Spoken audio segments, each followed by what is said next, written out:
Krishna. Today I'm going to read Bhagavad-gītā As It Is by Srila A.C. Bhaktivedanta Swami Prabhupada. So we're starting with setting the scene. Although widely published and read by itself, Bhagavad-gītā originally appears as an episode in the Mahabharata, the epic Sanskrit history of the ancient world. The Mahabharata tells of events leading up to the present age of Kali. It was at the beginning of this age, some 50 centuries ago, that Lord Krishna spoke Bhagavad-gītā to his friend and devotee Arjuna.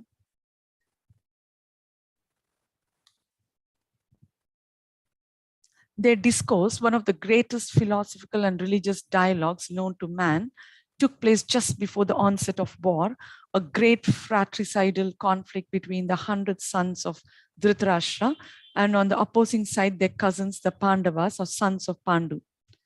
Dhritarashtra and Pandu were brothers born in the Kuru dynasty, descending from King Bharata, a former ruler of the earth, from whom the name Mahabharata derives.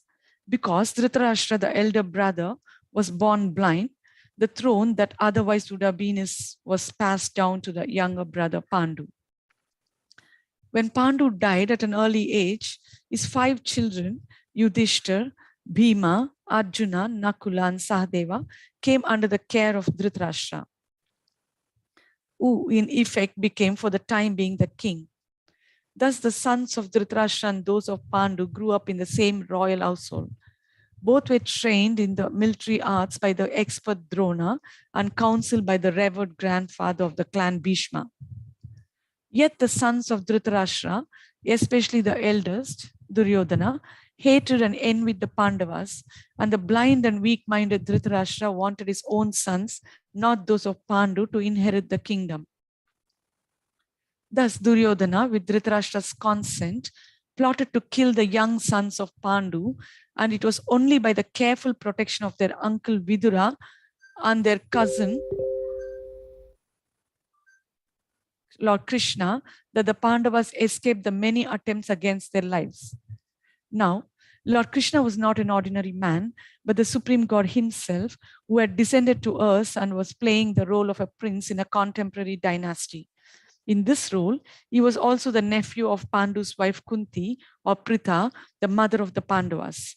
So both as a relative and as the eternal upholder of religion, Krishna favored the righteous sons of Pandu and protected them. Ultimately, however, the clever Duryodhana challenged the Pandavas to a gambling match. In the course of that fateful tournament, Duryodhana and his brothers took possession of Draupadi, the chaste and devoted wife of the Pandavas, and insultingly tried to strip her naked before the entire assembly of princes and kings.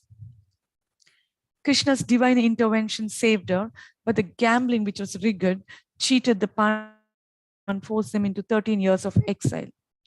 Upon returning from exile, the Pandavas rightfully requested their kingdom from Duryodhana, who bluntly refused to yield it. Duty-bound as princes to serve in public administration, the 5 Pandavas reduced their request to a mere 5 villages. But Duryodhana arrogantly replied that he wouldn't spare them enough land into which to drive a pin. Throughout all this, the Pandavas had been consistently tolerant and forbearing, but now war seemed inevitable. Nonetheless, as the princes of the world divided, some siding with the sons of Dhritarashtra, others with the Pandavas, Krishna himself took the role of messenger for the sons of Pandu and went to the court of Dhritarashtra to plead for peace. When his pleas were refused, war was now certain. The Pandavas, men of the highest moral stature, recognized Krishna to be the supreme personality of Godhead, whereas the impious sons of Dhritarashtra did not. Yet Krishna offered to enter the war according to the desire of the antagonists. As God, he would not personally fight, but whoever so desired might avail him army, and the other side could have Krishna himself as an advisor and helper. Duryodhana, the political genius, snatched at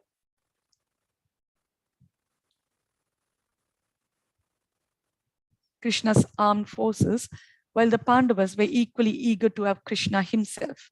In this way, Krishna became the charioteer of Arjuna, taking it upon himself to drive the fabled bowman's chariot. This brings us to the point at which Bhagavad-Gita begins, with the two armies arrayed, ready for combat, and Dhritarashtra anxiously inquiring of his secretary Sanjaya, what did they do? The scene is set with only the need for a brief note regarding this translation and commentary. The general pattern translators have followed in rendering Bhagavad-Gita into English has been to brush aside the person Krishna to make room for their own concepts and philosophies. The history of the Mahabharata is taken as quaint mythology, and Krishna becomes a poetic device for presenting the ideas of some anonymous genius. Or at best, he becomes a minor historical personage. But the person Krishna is both the goal and the substance of Bhagavad-Gita, so far as the Gita speaks of itself. This translation and the commentary that accompanies it propose to direct the reader to Krishna rather than away from him. The Bhagavad-Gita thus becomes wholly consistent and comprehensible, since Krishna is the speaker of the Gita and its ultimate goal as well. The Bhagavad-Gita as it is presents this great scripture in its true terms. The publishers.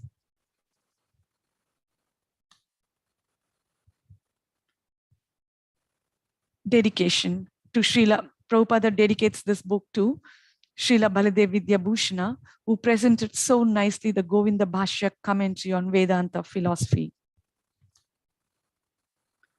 Preface.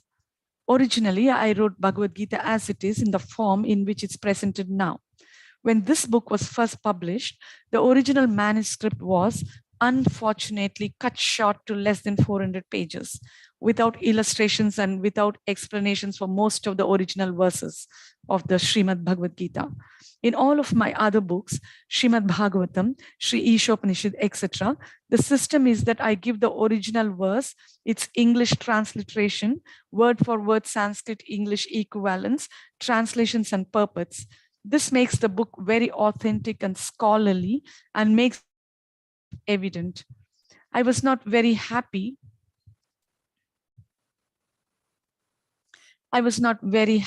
Therefore, when I had to minimize my original manuscript. But later on, when the demand for Bhagavad-Gita as it is considerably increased, I was requested by many scholars and devotees to present the book in its original form. Thus, the present attempt is to offer the original manuscript of this great book of knowledge with full parampara explanation in order to establish the Krishna consciousness movement more soundly and progressively. Our Krishna consciousness movement is genuine, historically authorized, natural, and transcendental due to its being based on Bhagavad-Gita as it is. It's gradually becoming the most popular movement in the entire world, especially amongst the younger generation. It's becoming more and more interesting to the older generation also. Older gentlemen are becoming interested so much so that the fathers and grandfathers of my disciples are encouraging us by becoming life members of our great society, the International Society for Krishna Consciousness. In Los Angeles, many fathers and mothers used to come to see me to express their feelings of gratitude for my leading the Krishna consciousness movement throughout the entire world. Some of them said that it's fortunate for the Americans that I've started the Krishna consciousness movement in America. But actually, the original father of this movement is Lord Krishna himself, since it was started a very long time ago, but it's coming down to human society by disciplic succession. If I have any credit in this connection, it does not belong to me personally, but it is due to my eternal spiritual master, His divine grace, Om Vishnupada Paramahamsa Parivrajaka 108 Sri Srimad Bhakti Siddhanta Saraswati Goswami Maharaja Prabhupada. If personally I have any credit in this matter, it's only that I've tried to present Bhagavad-Gita as it is without any adulteration. Before my presentation of Bhagavad-Gita as it is, almost all the English editions of Bhagavad-Gita were introduced to fulfill someone's personal ambition But our attempt in presenting Bhagavad-gītā as it is to present the mission of the Supreme Personality of Godhead Krishna. Our business is to present the will of Krishna, not that of any mundane speculator like the politician, philosopher, or scientist, for their very little knowledge of Krishna.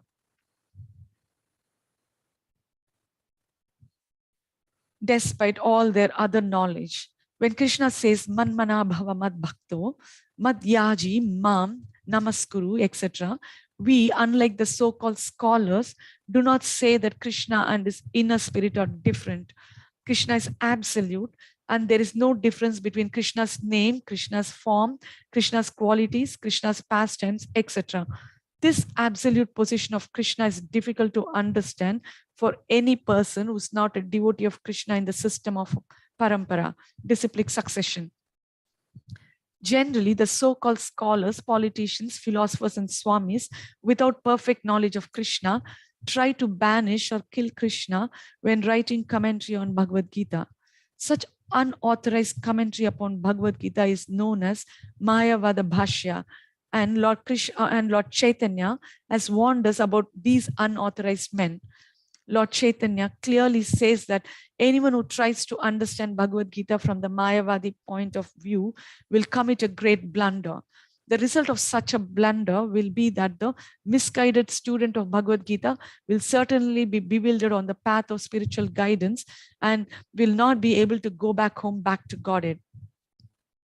Our only purpose is to present this Bhagavad-gītā as it is in order to guide the conditioned student to the for which Krishna descends to this planet once in a day of Brahma, or every 86 lakh thousand years. This purpose is stated in Bhagavad-gītā, and we have to accept it as it is.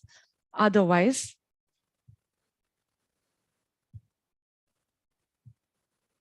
this purpose is stated in Bhagavad-gītā, and we have to accept it as it is. Otherwise, there's no point in trying to understand the Bhagavad-gītā and its speaker, Lord Krishna. Lord Krishna first spoke Bhagavad-gītā to the sun god some hundreds of millions of years ago. We have to accept this fact and thus understand the historical significance of Bhagavad-gītā without misinterpretation on the authority of Krishna. To interpret Bhagavad-gītā without any reference to the will of Krishna is the greatest offense. In order to save oneself from this offense, one has to understand the Lord as the Supreme Personality of Godhead, as he was directly understood by Arjuna, Lord Krishna's first disciple. Such understanding of Bhagavad-gītā is really profitable and authorized for the welfare of human society in fulfilling the mission of life. The Krishna consciousness movement is essential in human society, for it offers the highest perfection of life.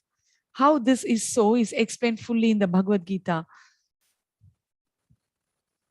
Unfortunately, mundane wranglers have taken advantage of Bhagavad-gītā to push forward their demoniac propensities and mislead people regarding right understanding of the simple principles of life. Everyone should know how God or Krishna is great, and everyone should know the factual position of the living entities. Everyone should know that a living entity is eternally a servant, and that unless one serves Krishna, one has to serve illusion in different varieties of the three modes of material nature, and thus wander perpetually within the cycle of birth and death. Even the so-called liberated Mayavadi speculator has to undergo this process. This knowledge constitutes a great science, and each and every living being has to hear it from his own, for his own interest. People in general, especially in this age of Kali, are enamored by the external energy of Krishna, and they wrongly think that by advancement of material comforts, every man will be happy. They have no knowledge that the material or external nature is very strong, for everyone is strongly bound by the stringent laws of material nature. A living entity is happily the part and parcel of the Lord, and the function is to render immediate service to the Lord. By the spell of illusion, one tries to be happy by serving his personal sense gratification in different forms, which will never make him happy. Instead of satisfying his own personal material senses, he has to satisfy the senses of the Lord. That is the highest perfection of life. The Lord wants this and He demands it. One has to understand the central point of Bhagavad-Gita. Our Krishna consciousness movement is teaching the whole world this central point. And because we are not polluting the theme of Bhagavad-Gita as it is, anyone seriously interested in deriving benefit by studying the Bhagavad-Gita must take help from the Krishna consciousness movement for practical understanding of Bhagavad-Gita under the direct guidance of the Lord. We hope, therefore, that people will derive the greatest benefit by studying Bhagavad-Gita as it is, as we have presented it here. And if even one man becomes a pure devotee of the Lord, we shall consider our attempt a success.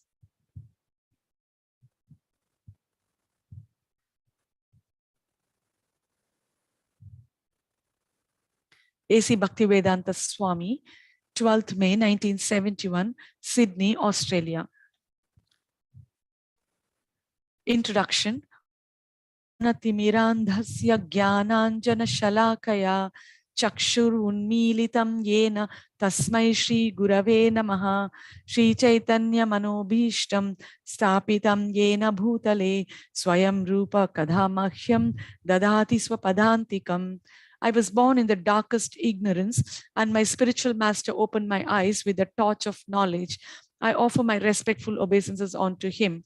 When will Srila Rupa Goswami Prabhupada, who has established within this material world the mission to fulfill the desire of Lord Chaitanya, give me shelter under his lotus feet?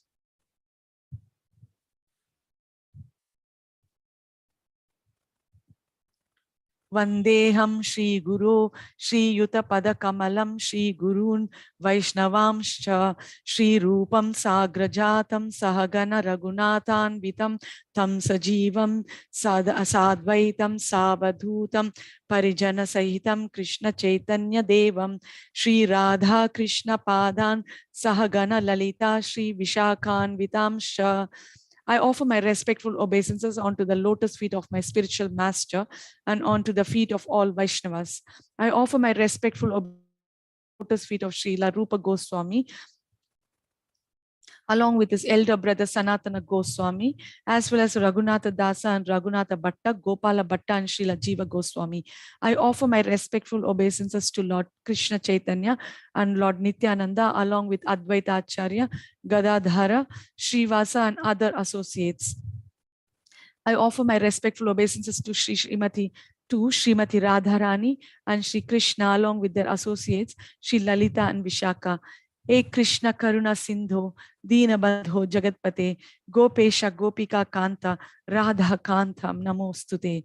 Oh my dear Krishna, you are the friend of the distressed and the source of creation. You are the master of the gopis and the lover of Radharani. I offer my respectful obeisances unto you. Tapta Kanchana Gaurangi, Radhe Vrindavaneshwari, Vrishabhanu Sute Devi, Pranamami Haripriye. I offer my respects to Radharani, whose bodily complexion is like molten gold and who is the queen of Vrindavana. You are the daughter of King Vrishabhanu and you are very dear to Lord Krishna.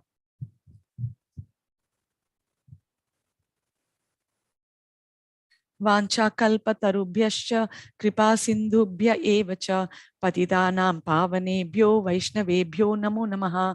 I offer my respectful obeisances unto all the Vaishnava devotees of the Lord. They can fulfill the desires of everyone, just like desire trees, and they are full of compassion for the fallen souls. Shri Krishna Chaitanya Prabhu Nityananda, Shri Advaita Gadadhara Srivasadi Gaura Bhakta Vrinda. I offer my obeisances to Shri Krishna Chaitanya Prabhu Nityananda, Shri Advaita Gadadhara Srivasa and all others in the line of devotion. Hare Krishna, Krishna Krishna, Hare Hare, Hare Rama, Rama Rama, Hare Hare. Bhagavad-Gita is also known as Gita Upanishad.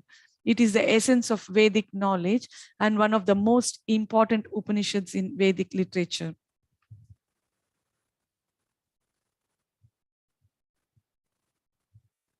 Of course, there are many commentaries in English on the Bhagavad-Gita, and one may question the necessity for another one. This present edition can be explained in the following way. Recently, an American lady asked me to recommend an English translation of Bhagavad-Gita.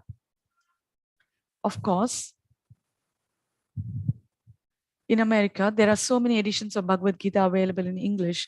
But as far as I've seen, not only in America, but also in India, none of them can be strictly said, because in almost every one of them, the commentator has expressed his own opinions without touching the spirit of Bhagavad-Gita as it is. The spirit of Bhagavad-Gita is mentioned in Bhagavad-Gita itself. It is just like this. If we want to take a particular medicine, then we have to follow the directions written on the label. We cannot take the medicine according to our own whim or the direction of a friend. It must be taken according to the directions on the label or the directions given by a physician. Similarly, Bhagavad Gita should be taken or accepted as it is directed by the speaker himself. The speaker of Bhagavad Gita is Lord Sri Krishna. Is mentioned on every page of Bhagavad Gita as the Supreme Personality of Godhead, Bhagavan. Of course, the word Bhagavan sometimes refers to any powerful person or any powerful demigod. And certainly here, Bhagavan designates Lord Sri Krishna as a great personality. But at the same time, we should know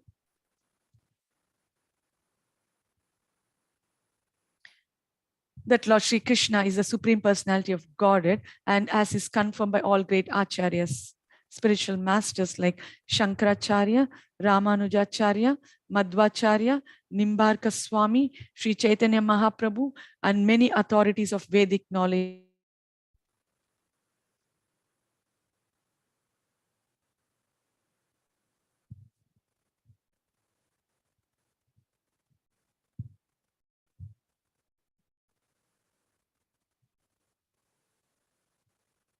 The Lord himself also establishes himself as the Supreme Personality of Godhead in the Bhagavad Gita, and is accepted as such in the Brahma Samhita and all the Puranas, especially the Srimad Bhagavatam, known as the Bhagavata Purana.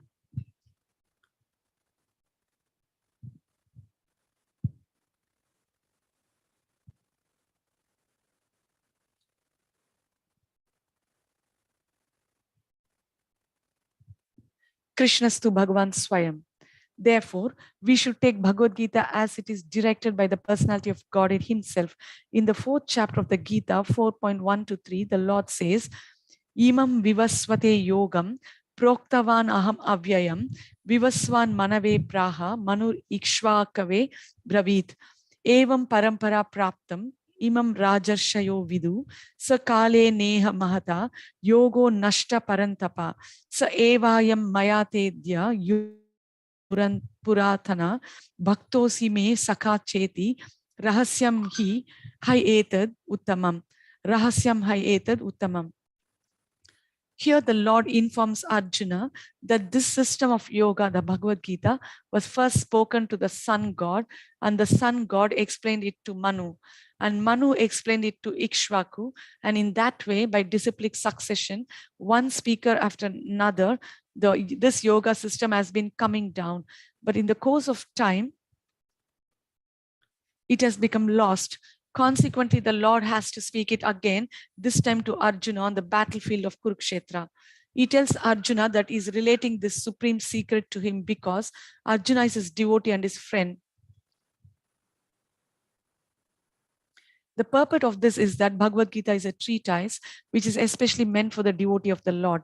There are 3 classes of transcendentalists, namely the Jnani, the Yogi, and the Bhakta, or the impersonalist and the devotee.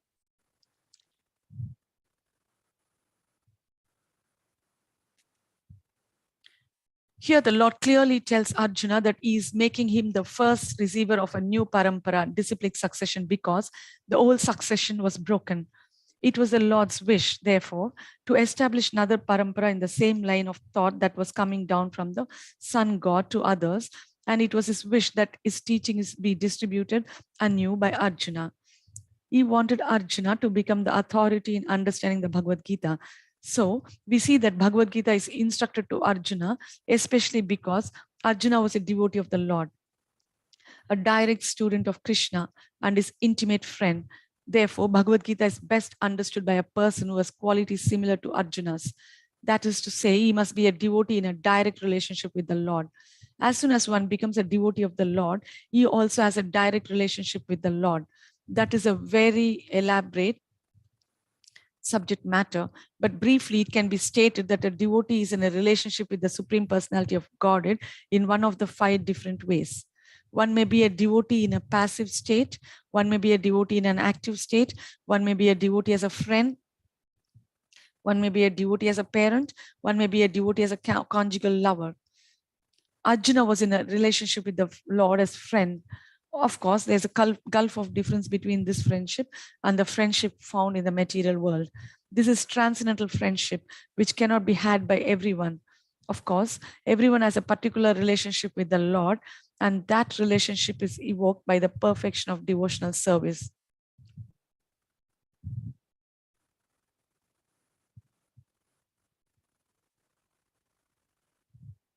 But in the present status of our life, not only have we forgotten the Supreme Lord, but we have forgotten our eternal relationship with the Lord. Every living being out of the many, many billions and trillions of living beings has a particular relationship with the Lord eternally. That is called Swarupa. By the process of devotional service, one can revive that Swarupa, and that stage is called Swarupa Siddhi, perfection of one's constitutional position. So Arjuna was a devotee and he was in touch with the Supreme Lord in friendship.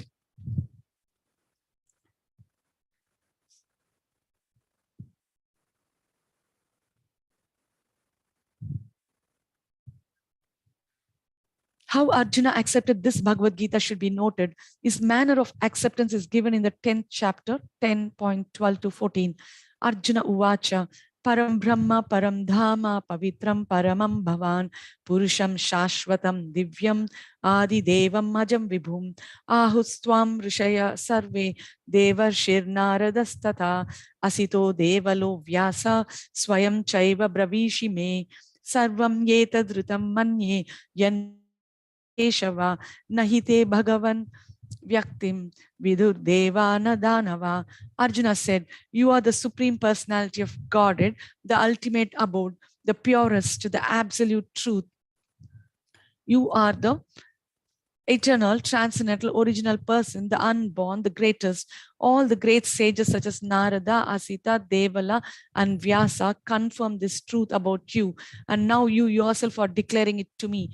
O Krishna, I totally accept as truth all that you have told me. Neither the demigods nor the demons, or O Lord, can understand your personality.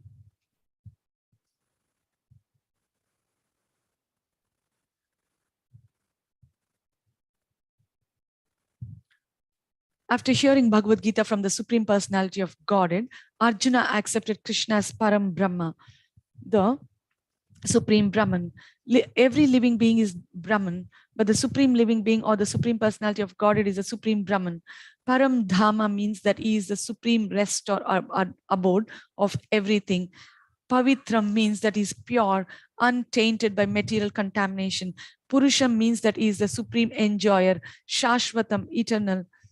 Divyam, transcendental. Adi Devam, the personality of Godhead. Ajam, the unborn. And Vibhum, the greatest.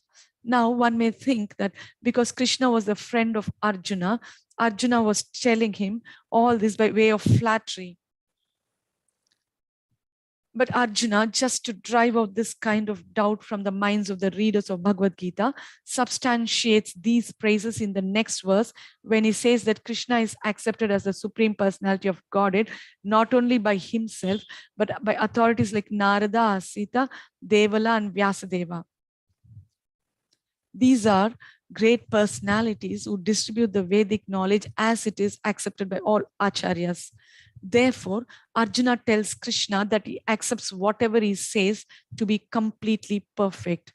Therefore, Arjuna tells Krishna that he accepts whatever he says to be completely perfect. Sarvam etadrutam manye. I accept everything you say to be true. Arjuna also says that the personality of the Lord is very difficult to understand and that it cannot be known even by the great demigods. This means that the Lord cannot even be known by personalities greater than human beings. So how can a human being understand Lord Shri Krishna without becoming his devotee? Therefore, Bhagavad-Gita should be taken up in a spirit of devotion.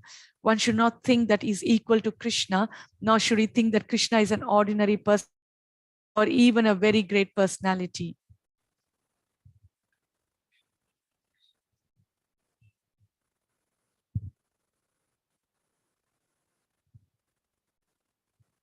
Lord Shri Krishna is the Supreme Personality of Godhead. So according to the statements of Bhagavad-Gita or the statements of Arjuna, the person who's trying to understand the Bhagavad-Gita, we should at least theoretically accept Shri Krishna as the Supreme Personality of Godhead. And with that submissive spirit, we can understand the Bhagavad-Gita. Unless one reads the Bhagavad-Gita in a submissive spirit, it's very difficult to understand Bhagavad-Gita because it's a great mystery. Just what is the Bhagavad-Gita? The purpose of Bhagavad-Gita is to deliver mankind from the nations of material existence. Every man is in difficulty in so many ways, as Arjuna also was in difficulty in having to fight the battle of Kurukshetra. Arjuna surrendered on to Sri Krishna, and consequently this Bhagavad-Gita was spoken.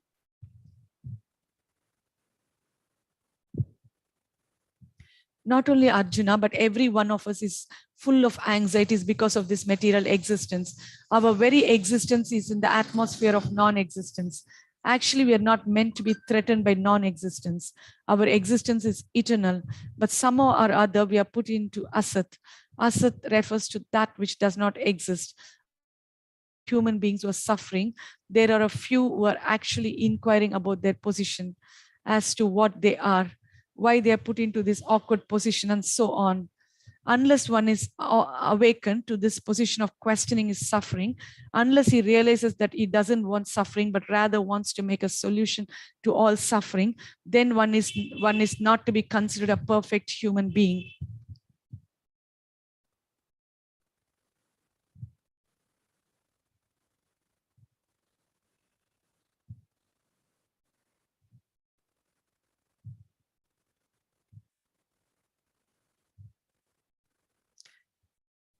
Humanity begins when this sort of inquiry is awakened in one's mind.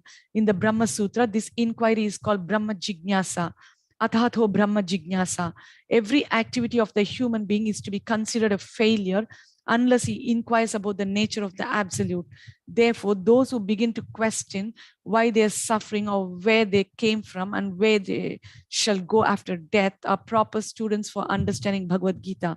The sincere student should also have a firm respect for the Supreme Personality of Godhead. Such a student was Arjuna. Lord Krishna descends specifically to re-establish the real purpose of life when man forgets that purpose. Even then, out of many who awaken, there may be one who actually enters the spirit of understanding his position, and for him, this Bhagavad-Gita is spoken.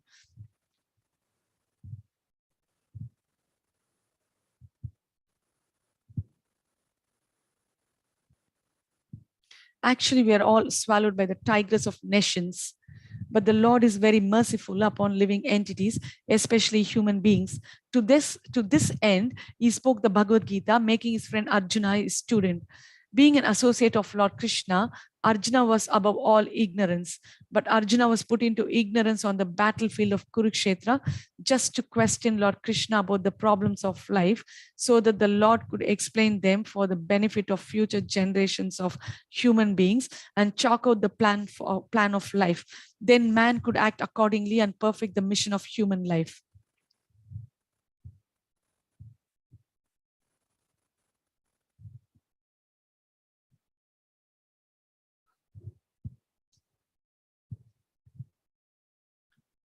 The subject of the Bhagavad-Gita entails the comprehension of 5 basic truths. First of all, the science of God is explained, and then the constitutional position of the living entities, jivas. There is Ishvara, which means the controller, and there are jivas, the living entities which are controlled. If a living entity says that is controlled,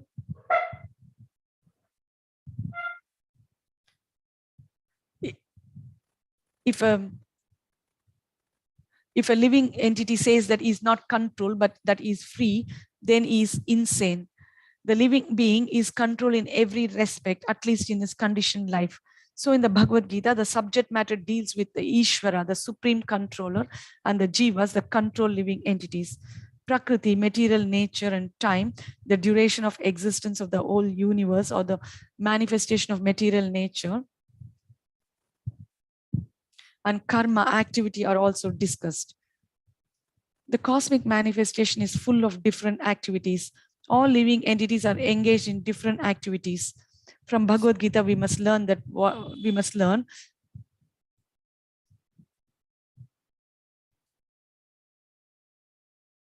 From Bhagavad-gītā, we must learn what God is, what the living entities are, what Prakriti is, what the cosmic manifestation is, how it is controlled by time, and what the activities of the living entities are.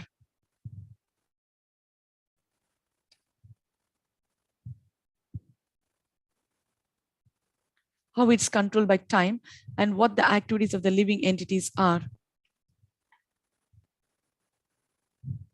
Out of these 5 basic subject matters in Bhagavad-gītā, it is established that the Supreme Godhead or Krishna or Brahman or the Supreme Controller or Paramatma,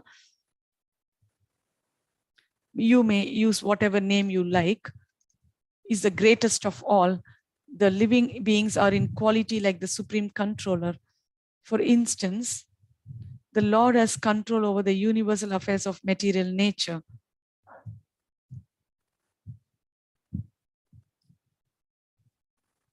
As will be explained in the later chapters of Bhagavad-gītā.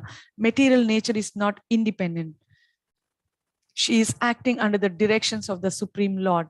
As Lord Krishna says, Maya Dyakshena Prakriti Suyate Sacharacharam. This material nature is working under my direction. When we see wonderful things happening in the cosmic nature, we should know that behind this cosmic manifestation, there is a controller. Nothing should be manifest control. It is childish not to consider the controller. For instance, a child may think that an automobile is quite wonderful to be able to run without a horse or another animal pulling it. But a sane man knows the nature of the automobile's engineering arrangement. He always knows that behind the machinery, there's a man, a driver. Similarly, the Supreme Lord is the driver under whose direction everything is working. Now the jivas or the living entities have been accepted by the Lord, as we will note in the later chapters, as his parts and parcels. A particle of gold is also gold. A drop of water from the ocean is also salty. And similarly, we, the living entities, being part and parcel of the Supreme Controller, Ishvara or Bhagavan, Lord Shri Krishna, have all the qualities of the Supreme Lord in minute quantity, because we are minute Ishvaras, subordinate Ishvaras. We are trying to control nature, as presently we are trying to control space or planets. And this tendency to control is there because it's in Krishna.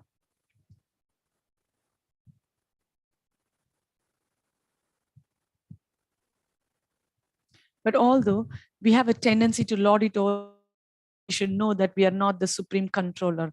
This is explained in Bhagavad-gītā. What is material nature? This is also explained in the Gita as inferior Prakriti, inferior nature. The living entity is explained as the superior Prakriti. Prakriti is always under control, whether inferior or superior. Prakriti is female and she's controlled by the Lord, just as the activities of a wife are controlled by the husband. Prakriti is always subordinate, predominated by the Lord, who is the predominator. The living entities and material nature are both predominated, controlled by the Supreme Lord. According to the Gita, the living entities, although parts and parcels of the Supreme Lord, are to be considered Prakriti.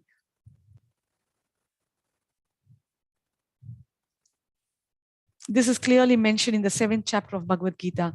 Apareyam itastva anyam prakritim vidhi me param jiva bhutam. This material nature is my inferior Prakriti, but beyond this is another Prakriti, jiva bhutam, the living entities. Material nature itself is constituted by 3 qualities: the mode of goodness, the mode of passion, and the mode of ignorance. Above these modes, there is eternal time, and by a combination of these modes of nature and under the control and purview of eternal time, there are activities.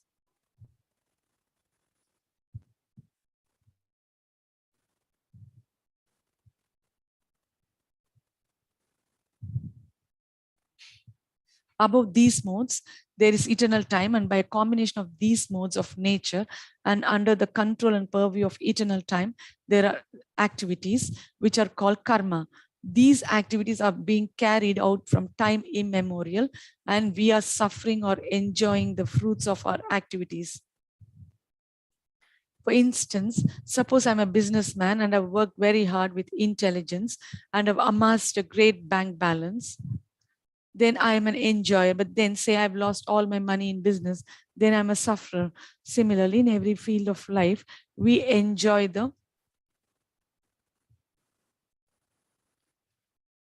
results of our work or we suffer the results. This is called karma. Ishvara, the Supreme Lord, Jiva, the living entity, Prakriti, nature, Kala, eternal time, and Karma, activity are all explained in the Bhagavad-Gita. Out of these five,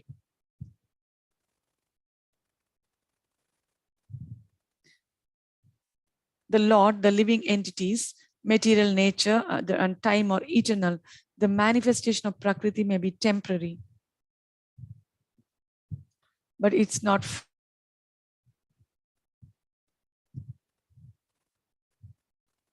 Some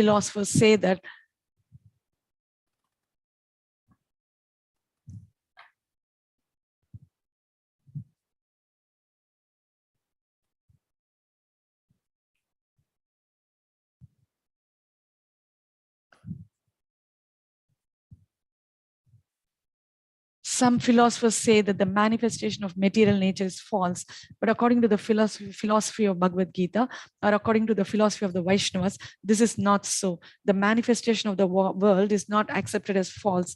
It's accepted as real, but temporary. It's likened onto a cloud which moves across the sky or the coming of the rainy season,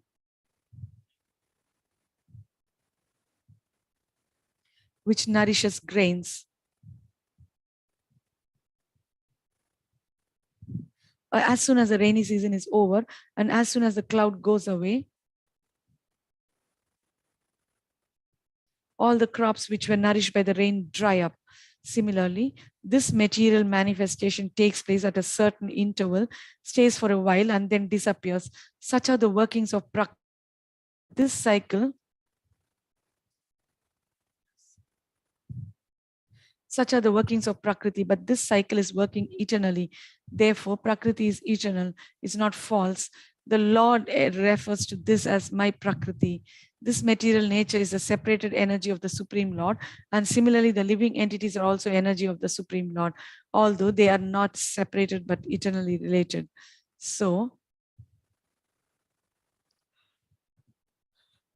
So the Lord, the living entity, material nature, and time are all interrelated and are all eternal. However, the other item, karma, is not eternal. The effects of karma may be very old indeed.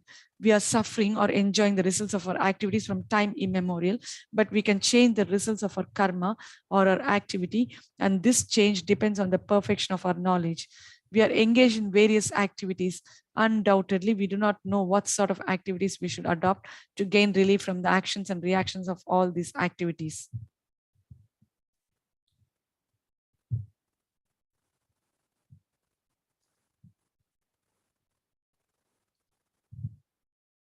But this is also explained in the Bhagavad-Gita. The position of Ishvara, the Supreme Lord, is that of the Supreme Consciousness. The jivas, or the living entities, being parts and parcels of the Supreme Lord, are also conscious.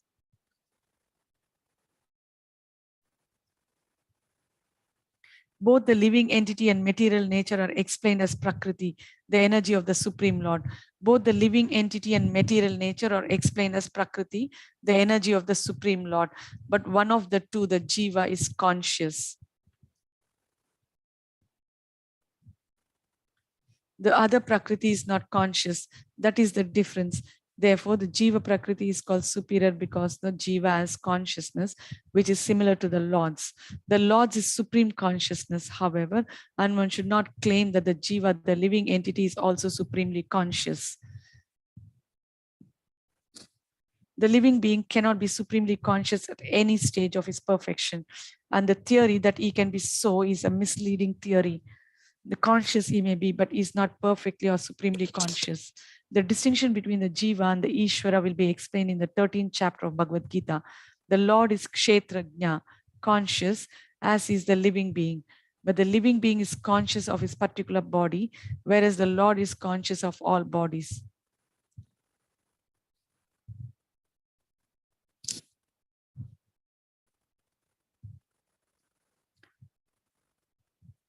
living being is conscious of his particular body, whereas the Lord is conscious of all bodies. Because he lives in the heart of every living, conscious of the psychic movements of the particular jivas.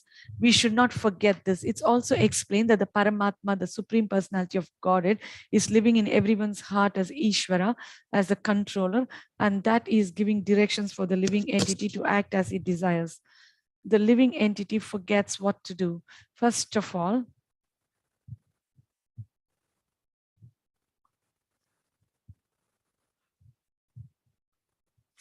he makes a determination to act in a certain way, and then he's entangled in the actions and reactions of his own karma. After giving up one type of body, he enters another type of body as we take off and put on clothes. As the soul thus migrates, he suffers the actions and reactions of his past activities. These activities can be changed. As the soul thus migrates, he suffers the actions and reactions of his past activities.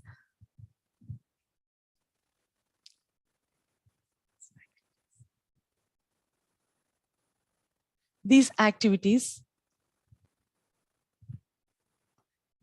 can be changed when the living being is in the mode of goodness, insanity, and understands what sort of activities he should adopt. If he does so, then all the actions and reactions of his past activities can be changed. Consequently, karma is not eternal. Therefore, we stated that of the 5 items, Ishvara, Jiva, Prakriti, time, and karma, 4 are eternal, whereas karma is not eternal.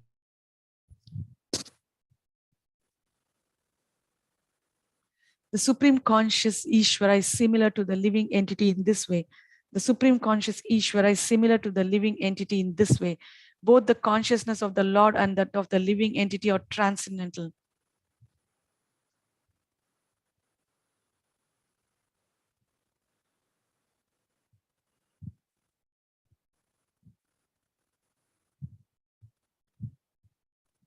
The Supreme Conscious Ishvara is similar to the living entity in this way. Both the consciousness of the Lord and that of the living entity are transcendental. It is not that consciousness is generated by the association of matter. That is a mistaken idea. The theory that consciousness develops under certain circumstances of material combination is not accepted in the Bhagavad-Gita. Consciousness may be pervertedly reflected by the covering of material circumstances. Just as light reflected through colored glass may appear to be a certain color, but the consciousness of the Lord is not materially affected. Lord Krishna says, Maya Dyakshena Prakriti. When he descends into the material universe, his consciousness is not materially affected. If he were so affected, he would be unfit. If he were so affected, he would be unfit to speak on transcendental matters as he does in the Bhagavad-Gita. One cannot say anything about the transcendental world without being free from materially contaminated consciousness.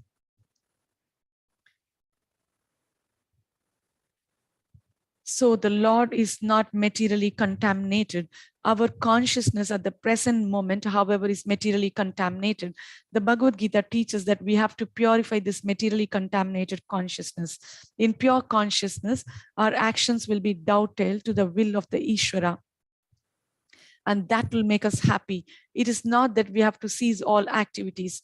Rather, our activities are to be purified, and purified activities are called bhakti.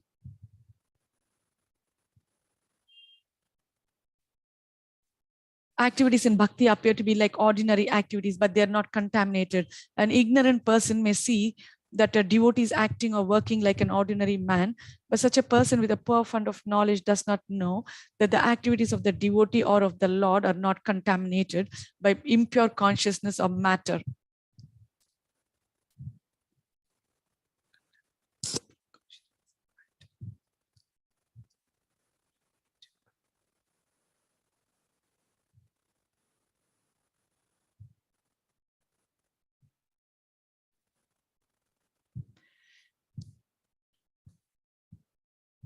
But such a person with a poor fund of knowledge does not know that the activities of the devotee or of the Lord are not contaminated by impure consciousness or matter. They are transcendental to the 3 modes of nature. We should know, however, that at this point, our consciousness is contaminated. When we are materially contaminated, we are called conditioned. False consciousness is exhibited under the impression that I am a product of material nature. This is called false ego. One who is absorbed in the thought of bodily conceptions cannot understand his situation. Bhagavad-Gita was spoken to liberate one from the bodily conception of life. And Arjuna put himself in this position in order to receive this information from the Lord.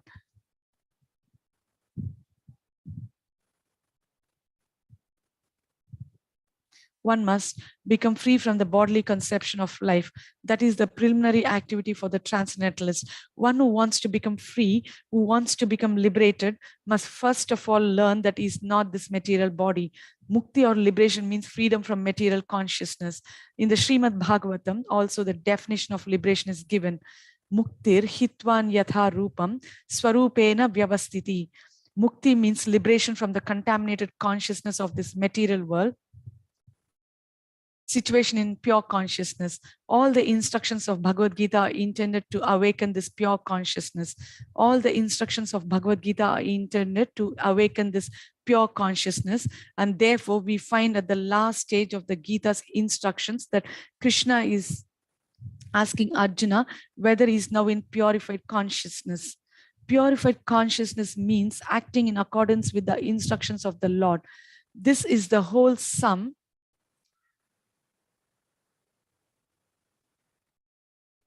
This is the whole sum and substance of purified consciousness. Consciousness is already there because we are part and parcel of the Lord. But for us, there is the affinity of being affected by the inferior modes. But for us, there is the affinity of being affected by the inferior modes. But the Lord, being the Supreme, is never affected. That is the difference between the Supreme Lord and the small individual souls. What is this consciousness? This consciousness is I am. Then what am I? In contaminated conscience, I am means I am the Lord of all I survey. I am the enjoyer. The world revolves because every living being thinks that he is the Lord and creator of the material world. Material consciousness has two psychic divisions.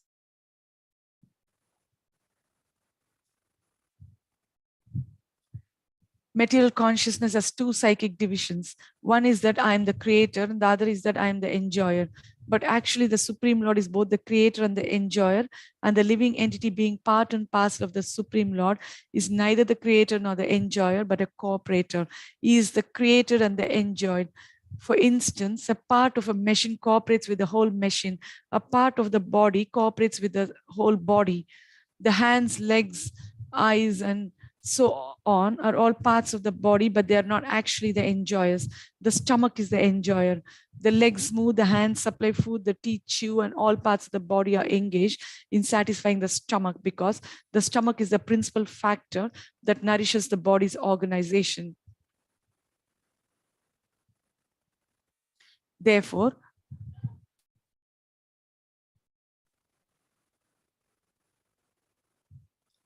everything is given to the stomach. One nourishes the tree by watering its root, and one nourishes the body by feeding the stomach. For if the body is to be kept in a healthy state, then the parts of the body must cooperate to feed the stomach. Similarly, the Supreme Lord is the enjoyer and the creator. And we as subordinate living to cooperate to satisfy him. This cooperation will actually help us, just as food taken by the stomach will help all other parts of the body. If the fingers of the hand think that they should take the food themselves instead of giving it to the stomach, then they will be frustrated. The central figure of creation and of enjoyment is the Supreme Lord, and the living entities are cooperators. By cooperation, they enjoy. The relation is also like that of the master and the servant. If the master is fully satisfied, then the servant is satisfied. Similarly, the Supreme Lord should be satisfied. Although the tendency to become the creator and the tendency to enjoy the material world are there also in the living entities, because these tendencies are there in the Supreme Lord, who has created the manifested cosmic world. We shall find, therefore, in this Bhagavad-Gita, that the complete whole is comprised of the Supreme Controller, the controlled living entities, the cosmic manifestation, eternal time and karma or activities. And all of these are explained in this text. All of these taken completely form the complete whole, and the complete whole is called the Supreme Absolute Truth.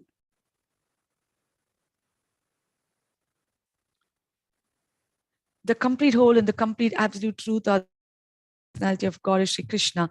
All manifestations are due to his different energies. He is the complete whole. It is also explained in the Gita that impersonal Brahman is also subordinate to the complete Supreme Person. Brahmano hi pratishtaham.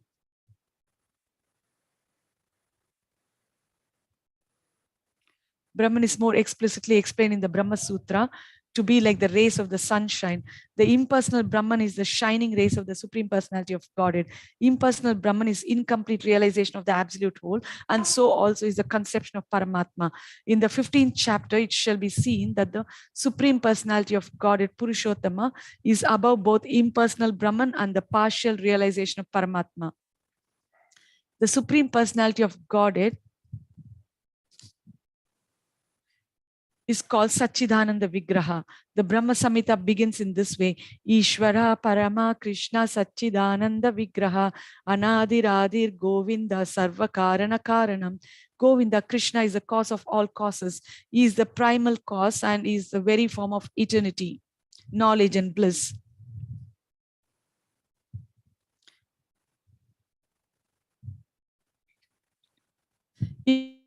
Realization is the realization of his Sat, eternity feature.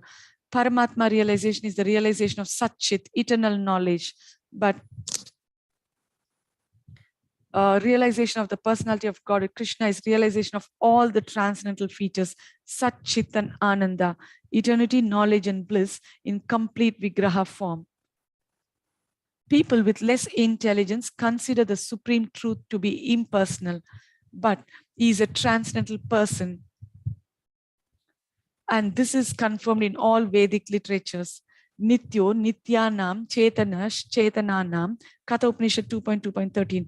As we are all individual living beings and have our individuality, the Supreme Personal Absolute Truth is also, in the ultimate issue, a person, and realization of the personality of Godhead is realization of all the transcendental features in his complete form.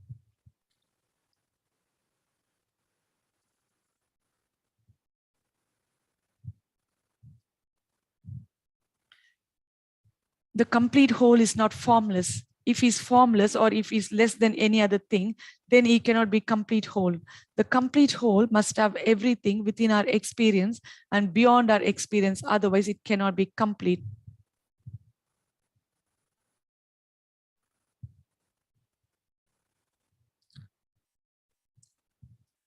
The complete whole, the personality of Godhead, has immense potencies. Parasya Shaktir, Vividhaiva Shruyate. How Krishna is acting in different potencies is also explained in Bhagavad-Gita. This phenomenal world or material world in which we are placed is also complete in itself, because the 24 elements of which this material universe is a temporary manifestation.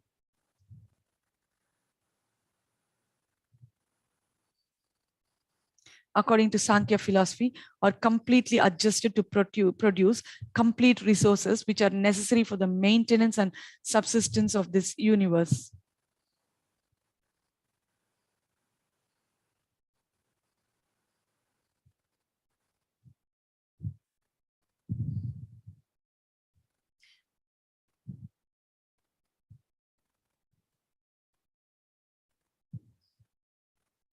There's nothing extraneous, nor is there anything needed. This manifestation has its own time fixed by the energy of the Supreme Whole, and when its time is complete, these temporary manifestations will be annihilated by the complete arrangement of the complete. There is complete facility for the small complete units, namely the living entities. The complete, and all sorts of incompleteness are experienced due to incomplete knowledge of the complete. So Bhagavad-Gita contains the complete knowledge of Vedic wisdom. All Vedic knowledge is infallible, and Hindus accept Vedic knowledge to be complete and infallible. For example, cow dung is the stool of an animal, and according to Smriti or Vedic injunction, if one touches the stool of an animal, he has to take a bath to purify himself. But in the Vedic scriptures, cow dung is considered to be a purifying agent. One might consider this to be contradictory, but it is accepted because it's Vedic injunction, and indeed by accepting this, one will not commit a mistake. Subsequently, it's been proved by modern science that cow dung contains all antiseptic properties. So Vedic knowledge is complete because it's above all doubts and mistakes. And Bhagavad-Gita is the essence of all Vedic knowledge. So Vedic knowledge is complete because it's above all doubts and mistakes, and Bhagavad-Gita is the essence of all Vedic knowledge. Vedic knowledge is not a question of research. Our research work is imperfect because we are researching things with imperfect senses. Vedic knowledge is not a question of research. Our research is perfect because we are researching things with imperfect senses. We have to accept perfect knowledge which comes down, as is stated in Bhagavad-Gita, by the parampara, disciplic succession. We have to receive knowledge from the proper source in disciplic succession, beginning with the Supreme Spiritual Master, the Lord Himself, and handed down to a succession of spiritual masters. Arjuna, the student who took lessons from Lord Shri Krishna, accepts everything that he says without contradicting him. One is not allowed to accept one portion of Bhagavad Gita and not another.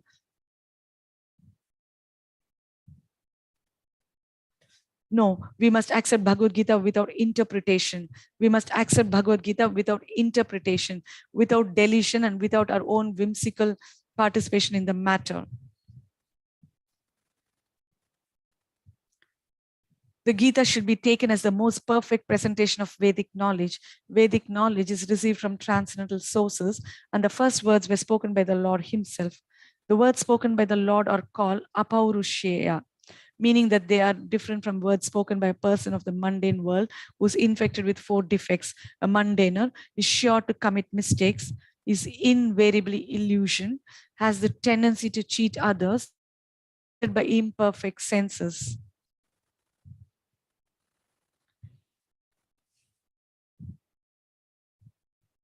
With these 4 imperfections, one cannot deliver perfect information of all-pervading knowledge. Vedic knowledge is not impaired by such defective living entities. Vedic knowledge is not imparted by such defective living entities. It was imparted onto the heart of Brahma, the first created living being, and Brahma in his turn disseminated this knowledge to his sons and disciples.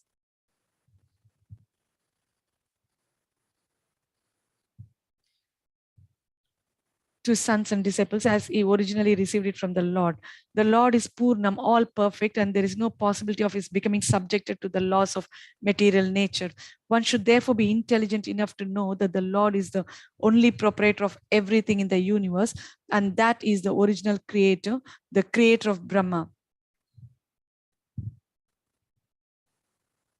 In the 11th chapter, the Lord is addressed as Prapitamaha, because Brahma is addressed as Pitamaha, the grandfather, and he is the creator of his grandfather. So no one should claim to be proprietor of anything. One should accept only things set aside for him by the Lord as his quota for his maintenance.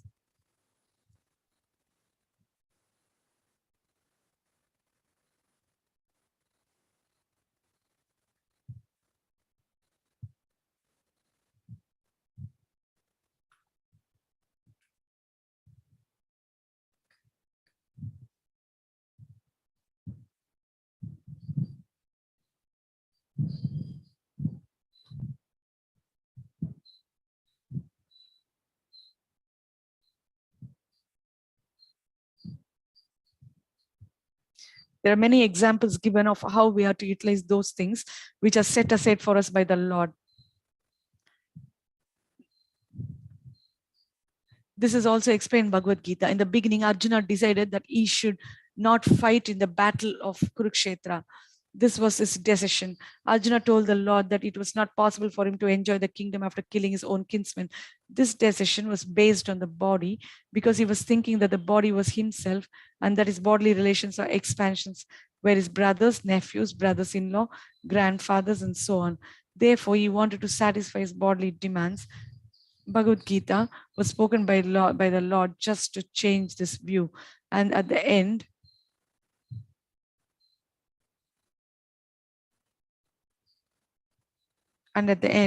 Arjuna decides to fight under the directions of the Lord when he says, Karishe vachanam tava. I shall act according to your word.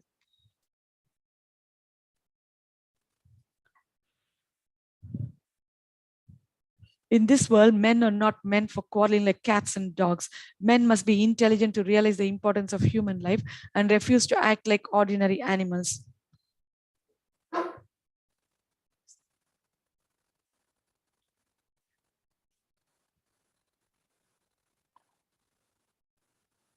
A human being should realize the aim of his life, and this direction is given in all Vedic literatures, and the essence is given in Bhagavad-Gita.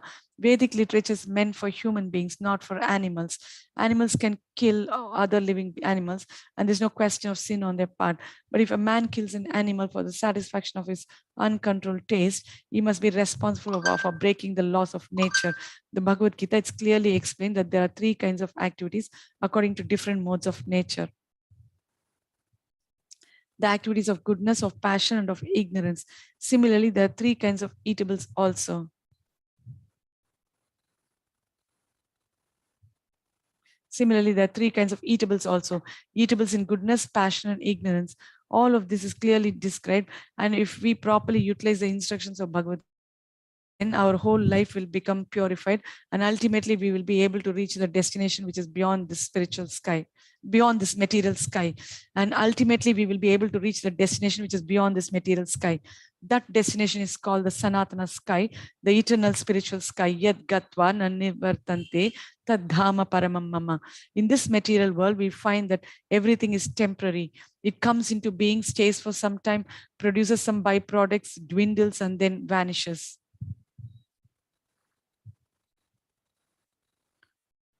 That is the law of the material world, whether we use as an example this body or a piece of fruit or anything. But beyond this temporary world, there's another world of which we have information. That world consists of another nature, which is Sanatana, eternal. The Jiva is also described as Sanatana, eternal, and the Lord is also described as Sanatana in the 11th chapter. We have an intimate relationship with the Lord, and because we are all qualitatively one, the Sanatana Dhamma or sky, the Sanatana Supreme Personality of this, and the Sanatana living entities, the whole purpose of Bhagavad-Gita.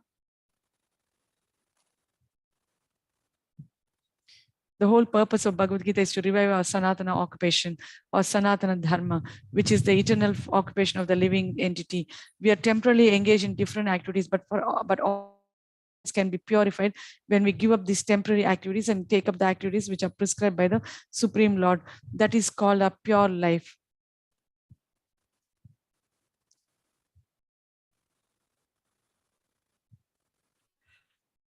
The Supreme Lord and his transcendental abode are both Sanatana, as are the living entities. The Supreme Lord and his transcendental abode are both Sanatana, as are living entities. And the combined association of the Supreme Lord and the living entities in the Sanatana abode is the perfection of human life. The Supreme Lord and his transcendental abode are both Sanatana, as are the living entities, and the combined association of the Supreme Lord and the living entities, as are the living entities, and the combined association of the Supreme Lord and the living entities in the Sanatana abode is the perfection of human life. The Lord is very kind to the living entities because they are like his sons. Lord Krishna declares in Bhagavad Gita, Sarva Yonishu Aham Bija Prada.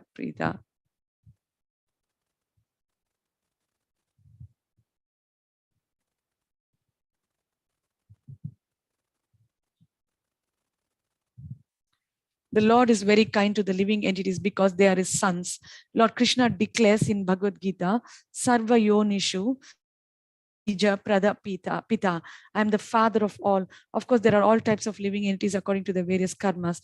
But here the Lord claims that he is the father of all of them. Therefore, the Lord descends to reclaim all of these fallen conditioned souls, to call them back to the Sanatana eternal sky.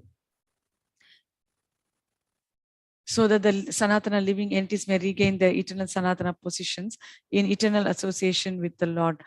The Lord comes himself in different incarnations, or he sends his confidential servants as sons or his associates or acharyas to reclaim the conditioned souls. Therefore, Sanatana Dharma does not refer to any sectarian process of religion. It is the eternal function of the eternal living entities in relationship with the eternal Supreme Lord.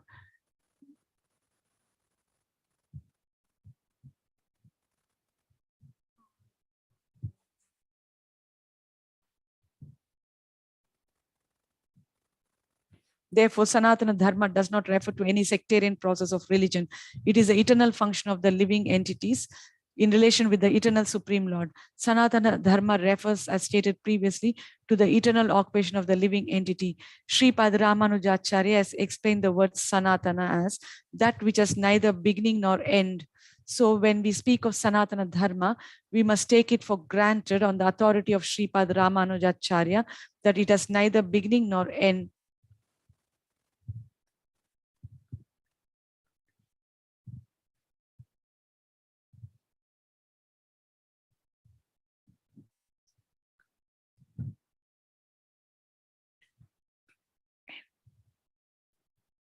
The English word religion is a little different from Sanatana Dharma. Religion conveys the idea of faith, and faith may change. One may have faith in a particular process and he may change his faith and adopt another. But Sanatana Dharma refers to that activity which cannot be changed. For instance, liquidity cannot be taken from water, nor can heat be taken from fire. Similarly, the eternal function of the eternal living entity cannot be taken from the living entity. Similarly, the eternal function of the eternal living entity cannot be taken from the living entity.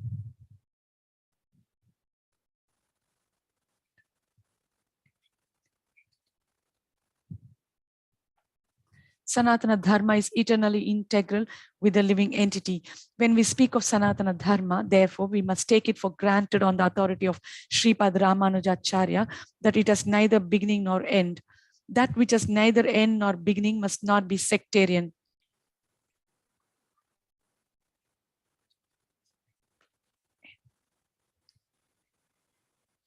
When we speak of Sanatana Dharma, therefore, we must take it for granted on the authority of Sripad Ramanujacharya that it has neither beginning nor end.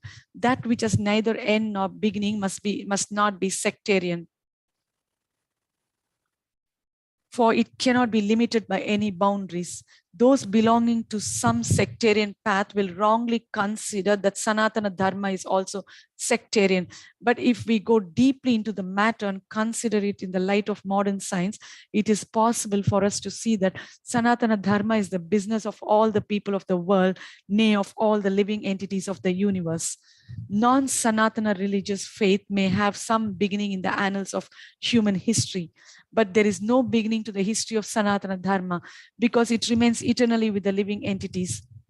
Insofar as the living entities are concerned, the authoritative Shastras state that the living entity has neither birth nor death.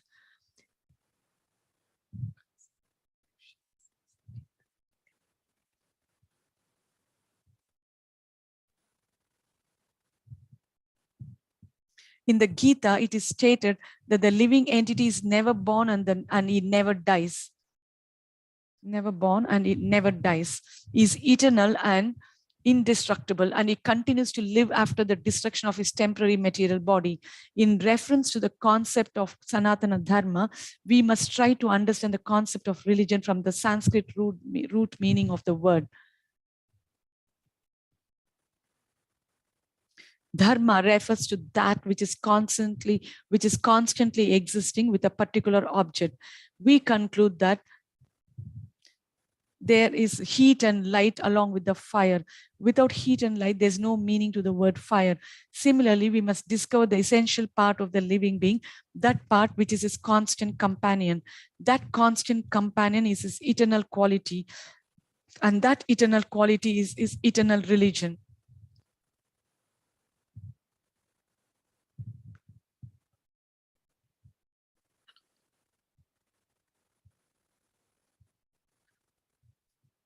When Sanatana Goswami asked Sri Chaitanya Mahaprabhu about the Swarupa of every living being, the Lord replied that the Swarupa or constitutional position of the is the rendering of service to the Supreme Personality of Godhead.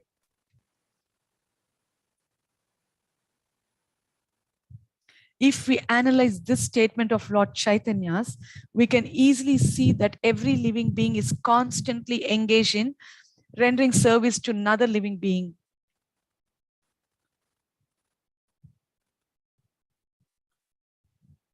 A living being serves other living beings in various capacities. By doing so, the living entity enjoys life. The lower animals serve human beings as servants serve their master. A serves B master, B serves C master, and C serves D master, and so on. Under these circumstances, we can see that one friend serves another friend. The mother serves the son. The wife serves the husband serves the wife, and so on. If we go on searching in the spirit, it will be seen that there is no exception in the society of living beings to the activity of service. The politician's presence is manifesto for the public to convince them of his capacity for service. The voters therefore give the politician their valuable oaths, thinking he will render valuable service to society. The shopkeeper serves the customer, and the artisan serves the capitalist.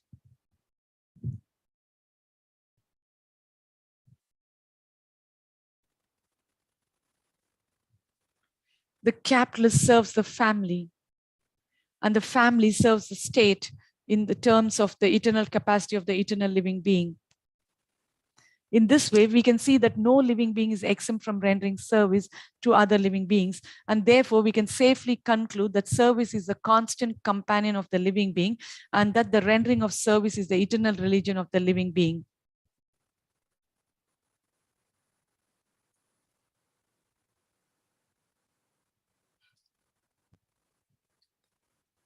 Yet, man professes to belong to a particular type of faith with reference to a particular time and circumstance, and thus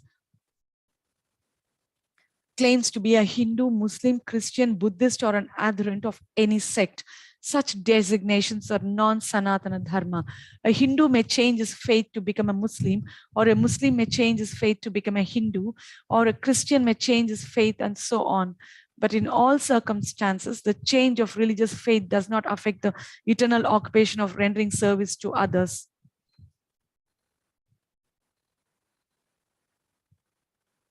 The Hindu, Muslim, or Christian, in all circumstances, is a servant of someone.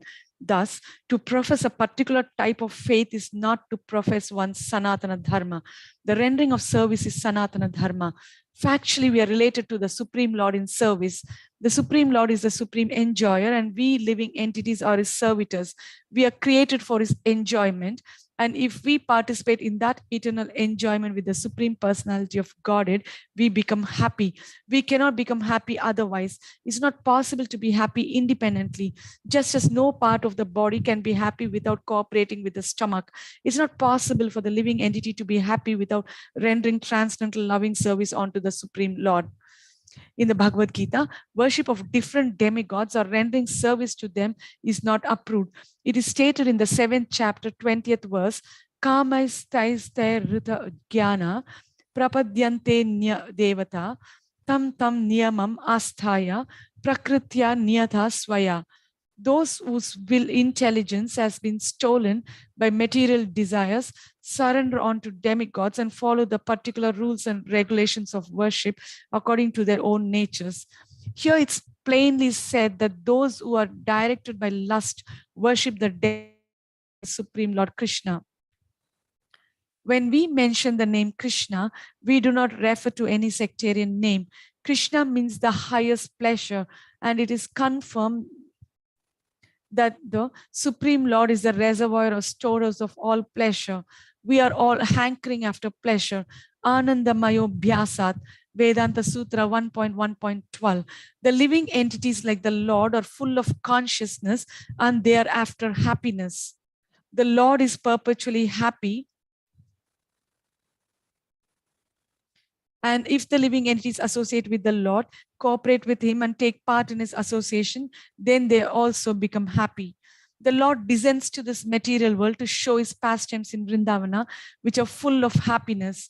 When Lord Shri Krishna was in Vrindavana, his activities with his coward boyfriends, with his damsel friends, with the other inhabitants of Vrindavana, and with the cows were all full of happiness.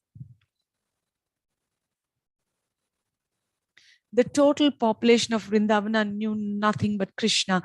But Lord Krishna even discouraged his father Nanda Maharaja from worshipping the demigod Indra, because he wanted to establish the fact that people need not worship any demigod. They need only worship the Supreme Lord, because their ultimate goal is to return to his abode. The abode of Lord Krishna is described in 15th chapter, 6th verse. न तद् भासयते सूर्यो न शशांको न pavaka yat gatva na nivartante tad dhama paramam mama. That supreme abode of mine is not illumined by the sun or moon, nor by fire or electricity. Those who reach it never return to this material world.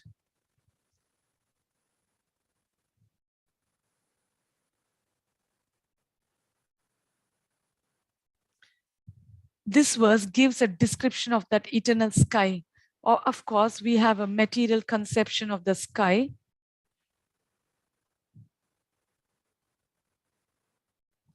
And we think of it in relationship to the sun, moon, stars, and so on.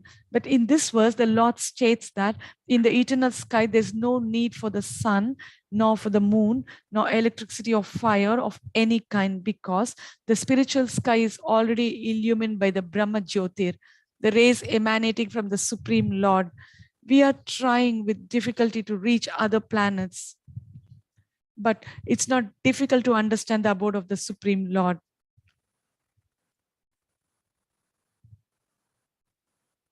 This abode is referred to as Goloka.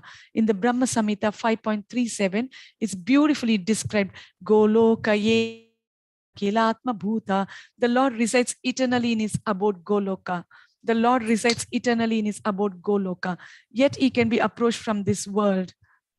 Eternally in his abode Goloka. Yet he can be approached from this world. And to this end, the Lord comes to manifest his real form. And to this end, the Lord comes to manifest his real form, Satchidananda Vigraha. When he manifests this form, there's no need for our imagining what he looks like.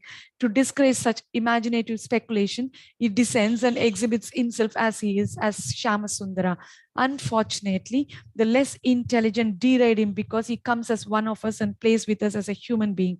But because of this, we should not consider the Lord one of us. It's by his omnipotency that he presents himself in his real form before us and displays his pastimes, which are replicas of those pastimes found in his abode. In the effulgent rays of the spiritual sky, there are innumerable planets floating. The Brahma Jyotir emanates from the supreme abode Krishna Loka, and the Anandamaya, Chinmaya planets, which are not material, float in those rays. The Lord says, na tad bhasayati suryo na shashanko na pavaka yad gatva na nivartante tad dhama paramam mama. One who can up sky is not required to descend again to the material sky. In the material sky, even if we approach the highest planet Brahmaloka, what to speak of the moon, we will find, we will find the same conditions of life, namely birth, death, disease, and old age. No planet in the material universe is free from these four principles of material existence. The living entities are traveling from one planet to another, but it's not that we can go to any planet we like merely by a mechanical arrangement. But it's not that we can go to any planet we like merely by a mechanical arrangement.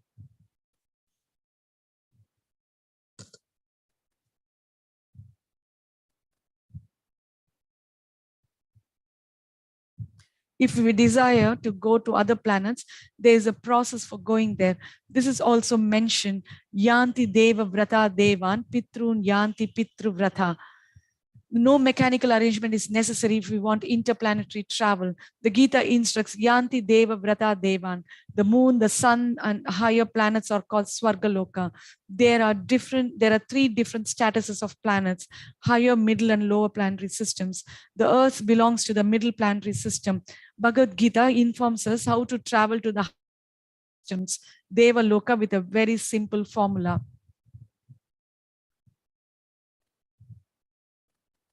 Yanti Deva Vrata Devan. One needs only worship the particular demigod of that particular planet, and in that way go to the moon, the sun, or any of the higher planetary systems. Hare Krishna. I would like to stop here and continue tomorrow. Thank you so much for your continuous support. Hare Krishna.